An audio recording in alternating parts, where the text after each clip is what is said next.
தந்தி தொலைக்காட்சி நேயர்களுக்கு வணக்கம். நல்லதை சொல்வோம், நல்லதை செய்வோம், நல்லதே நடக்கும். இன்று 3/7/2024 புதன்கிழமை ரோகிணி நட்சத்திரம் பின் இரவு 5 மணி வரை, பிறகு மிருகசீரிஷம் நட்சத்திரம். இன்றைக்கு பிரதோஷம். நந்தியை வழிபட்டு நலம் காண வேண்டிய நாள். சிவாலயத்துக்கு நீங்கள் சென்று அங்கே இருக்கக்கூடிய நந்தியம்பெருமானை இன்று மாலை நேரத்திலே பிரதோஷ காலத்திலே நீங்கள் வழிபட்டால் நல்லது நடக்கும்.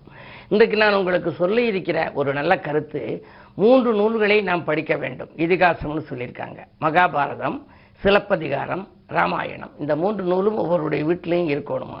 ஏன் அப்படின்னா, மண்ணாசையால் விளைந்தது மகாபாரதம், பொன்னாசையால் விளைந்தது சிலப்பதிகாரம், பெண்ணாசையால் விளைந்தது ராமாயணம். மண்ணாசை, பெண்ணாசை, பொன்னாசை என்ற 3 ஆசைகளையும் நாம் திறந்து விட வேண்டும். அளவோடு ஆசைப்படணுமே தவிர அதுகளுக்கு நிறைய ஆசைப்படக்கூடாது. சில பேர் சொத்து மேலே சொத்து வாங்கிட்டு போகிறாங்கல்ல, அதுக்கு கண்ணதாசன் பாட்டு எழுதினார். ஆடி அடங்கும் வாழ்க்கையடா, 6 அடி நிலமே சொந்தமடான்னு கடைசியில். ஆக எத்தனை சொத்துக்கள் இருந்தாலும் கடைசியில் இந்த 6 அடி நிலம். ஆகையினாலே மண்ணாசை ஒருத்தனுக்கு வரக்கூடாது. பொன்னாசையும் நிறைய நகை ஆபரணங்கள் சேர்த்துக்கிட்டே போகிறதும் ஆசைப்படக்கூடாது. இதுக்கு உருவான அந்த மகாபாரதத்துக்கு ராமாயணத்துக்கும் ஒப்பிட்டு சொல்லி மிக அற்புதமான ஒரு கருத்து இருக்கு. மண்ணாசையினால போர் நடந்தது எதுல அப்படின்னா மகாபாரதத்தினால. பெண்ணாசையினால போர் நடந்தது ராமாயணத்துல. சரி, சகுனியால யுத்தம் நடந்தது மகாபாரதத்துல, கூனியால யுத்தம் வந்தது ராமாயணத்துல. பகையானது பாரதத்துல, பகடையே உருட்டி அதனால பகை வந்தது மகாபாரதத்துல. பாவை பகையானது ராமாயணத்துல. பிறன் மனைவியை அவமதித்தது பாரதம், அதாவது பாஞ்சாலியை துயிலிருந்தார்கள். பிறன் மனைவியை அவமதித்தது பாரதம். பிறன் மனைவியை அபகரித்தது என்ன அப்படின்னா ராமாயணம். இப்படி ஒன்றுக்கொன்று ஒப்பிட்டு பார்த்து இன்றைக்கு சொல்லி வைத்திருக்கிறார்கள். இந்த 3 நூல்களையும் நாம் வாழ்க்கையிலே படிப்பதன் மூலமாக, அல்லது அறிந்து கொள்வதன் மூலமாக, அல்லது எங்காவது ஒரு உபன்யாசங்கள் இருந்தால் கேட்பதன் மூலமாக நம்முடைய வாழ்க்கை பாதையிலும் நல்ல திசை திருப்பங்கள் ஏற்படலாம். பொன்னாசை, மண்ணாசை, பெண்ணாசையை துறந்து வாழ்க்கையை எப்படி வாழ வேண்டும் என்பதை போதிக்கின்ற இந்த 3 நூல்களின் கருத்துக்களை நாம் அறிந்து கொண்டால் நம்முடைய வாழ்க்கையும் வளமாகும் என்ற கருத்தை தெரிவித்து இனி இன்றைய ராசி பலன்களை இப்பொழுது உங்களுக்கு வழங்கப் போகின்றேன். மேசராசி நேயர்களே, உங்களுக்கெல்லாம் இன்று ராசிநாதன் செவ்வாய் ராசியிலேயே பலம் பெற்றிருக்கின்றார். யோகமான நாள், மகிழ்ச்சி அதிகரிக்கின்ற நாள். எந்த நேரம் நீங்கள் செய்ய நினைத்தாலும் செய்ய இயலும். தனஸ்தானாதிபதியாக விளங்கக்கூடிய சுக்கிர பகவான் 3ஆம் இடத்திலே சூரியனோடு இணைந்திருக்கிறார். அதிலும் பஞ்சமாதிபதியோடு இணைந்திருக்கிறார். பிள்ளைகளாலும் கூட உங்களுக்கு வருமானங்கள் வரலாம். பிள்ளைகள் படித்து முடித்து வேலை இல்லையே என்று இருந்தால் இன்று வேலை கிடைப்பதற்கான ஒரு அறிகுறிகள் தென்படும். இடம் வாங்குவது, பூமி வாங்குவது பற்றி சிந்திக்கும் இந்த நாள் நல்ல நாள். ரிஷபராசி நேயர்களே, இன்று குருச்சந்திர யோகம் செயல்படுகின்ற நாள். உங்கள் ராசியிலேயே சந்திரன் உச்சம் பெற்றிருக்கின்றார். தாய் வழி ஆதரவு கிடைக்கலாம். தனவரவு திருப்திகரமாக இருக்கும். தொழில் முன்னேற்றம் உண்டு. அதே நேரத்திலே உத்தியோகத்தில் கூட நீங்கள் எதிர்பார்த்த பதவி உயர்வும் ஊதிய உயர்வும் கிடைக்கக்கூடிய சந்தர்ப்பங்களும் இன்றைக்கு உண்டு. இன்று உங்களுக்கும் ஒரு நல்ல நாள். மிதுனராசி நேயர்களே, இன்றைக்கு உங்களை பொறுத்தவரை ராசியிலேயே சூரியனும் சுக்கிரனும் இருக்கிறார்கள். விரையாதிபதி இருக்கிறார். விரையாதிபதி சுக்கிரன், 3ஆம் இடத்திற்கு அதிபதி சூரியன். உடன்பிறப்புகள் வழியில் ஒரு விரயம் ஏற்படலாம். அதாவது உடன்பிறப்புகளுக்காக நீங்கள் ஏதேனும் செலவு செய்யக்கூடிய ஒரு சூழ்நிலை உருவாகும். அது மட்டுமல்ல, அரசியல் மற்றும் பொதுநலத்தில் இருப்பவர்களுக்கு திடீரென பொறுப்புகள் மாற்றப்படக்கூடிய சூழல் உண்டு. மேலிடத்து நிர்பந்தத்தின் காரணமாக திடீரென மாற்றங்கள் ஏற்படலாம். என்ன இருந்தாலும் இன்றைக்கு கொஞ்சம் பொறுமையை கடைபிடிக்க வேண்டும். அதே நேரம் நந்தியையும் நீங்கள் வழிபடுவது நல்லது. கடகராசி நேயர்களே, உங்களுக்கெல்லாம் அஷ்டமத்து சனி வலுவிழந்திருப்பதால் ஆதாயம் கிடைக்கும்.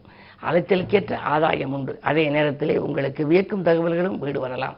மாமன் மைத்திரன் வழியில் உங்களுக்கு மனதிற்கினிய சம்பவங்கள் நடைபெறப் போகிறது. சேமிப்பு உயரும். தொழில் உத்தியோகத்திலே எதிர்பார்த்த லாபமும் முன்னேற்றமும் கிடைக்கும். இந்த நாள் நல்ல நாள்.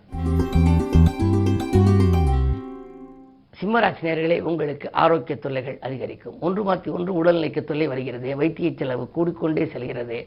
நாம் சும்மா இருந்தாலும் நம்முடைய குடும்ப உறுப்பினர்களுக்கு செலவு வருகிறது என்றெல்லாம் கவலைப்படுகின்ற நேரம் இது. என்ன இருந்தாலும் சிறு தொல்லைகள் வந்தாலும் உடனடியாக மருத்துவ ஆலோசனை பெற வேண்டும். விரயங்கள் கொஞ்சம் அதிகரிக்கலாம். இருப்பினும் உங்களுக்கு இடமாற்றங்கள், வீடு மாற்றங்கள் வருவதற்கான அறிகுறியும் தென்படும் நாள் இந்த நாள். கன்னிராசி நேயர்களே, ஜென்மத்தில் கேது. ஆன்மீக நாட்டம் அதிகரிக்கும். அதிகார வர்க்கத்தில் உள்ளவர்களின் ஆதரவு உங்களுக்கு கிடைக்கும். அதே நேரத்தில் 8லே செவ்வாய் இருப்பதால் நரம்பு எலும்பு சம்பந்தப்பட்ட பாதிப்புகள் வரலாம். கழுத்து வலி, கால் வலி, கை வலி என்று ஏதேனும் ஒரு தொல்லை உண்டு. உடன்பிறப்புகள் உங்கள் குணமறிந்து நடந்து கொள்ள மாட்டார்கள். கடன் சுமை கொஞ்சம் கூடிக்கொண்டு செல்கிறது என்றும் நீங்கள் கவலைப்படுவீர்கள். என்ன இருந்தாலும் இன்றைக்கு பிரதோஷம் என்பதனாலே நந்தியம் பெருமானை வழிபடுவது நல்லது. துலாம் ராசி நேயர்களே, உங்களுக்கு சந்திராஷ்டமம். அஷ்டமத்து சந்திரனால் அலைச்சல் அதிகரிக்கும். ஆதாயம் குறைவாக இருக்கும். அதிகாலையிலேயே உங்களுக்கு அதிர்ச்சி தரும் தகவல்கள் கூட வரலாம். ஆரோக்கிய தொல்லைகளை உடனடியாக சரி செய்து கொள்ளுங்கள். பக்கத்தில் இருப்பவர்களின் பகையை வளர்த்துக் கொள்ளாதீர்கள். உத்தியோகத்தில் கூட மேலதிகாரிகள் உங்களுக்கு இணக்கமாக நடந்து கொள்ள மாட்டார்கள். கவனம் தேவை. விருச்சிக ராசி நேயர்களே, உங்களுக்கெல்லாம் குரு பார்வை இருக்கின்றது. எனவே சந்தோஷம் கூடும். சார்ந்திருப்பவர்களால் உங்களுக்கு தனவரவு உண்டு. சந்திரனும் உங்கள் ராசியை பார்க்கின்றார். தாய் வழி ஆதரவு கிடைக்கலாம். பெற்றோர்களின் ஆதரவோடு தொழில் முன்னேற்றமும் நீங்கள் காண்பீர்கள். நாளில் உள்ள சனி வக்ர இயக்கத்தில் இருப்பதால் உடல்நலம் சீராகி உற்சாகத்தோடு பணிபுரியும் இந்த நாள் நல்ல நாள். இன்று பிரதோஷம் என்பதனாலே சிவாலயம் சென்று சிவனையும் உமையவளையும் நந்தியையும் வழிபடுவது நல்லது. தனுசு ராசி நேயர்களே, உங்களுக்கெல்லாம் 6லே குரு இருக்கின்றார். பகைக்கு மத்தியில் வாழ்க்கை. பொது வாழ்வில் இருப்பவர்களுக்கு நல்ல முன்னேற்றம் ஏற்படும் என்றாலும் அருகில் உள்ளவர்களை நம்பிக்கைக்குரியவர்களாக இருக்க மாட்டார்கள். நீண்ட நாட்களாக நீங்கள் எதிர்பார்த்து வந்த பதவி உயர்வோ உத்தியோக உயர்வோ உங்களுக்கு இன்று கிடைப்பதற்கான அறிகுறிகள் தென்படும். அதே நேரத்திலே 3லே சனி வக்கரம்.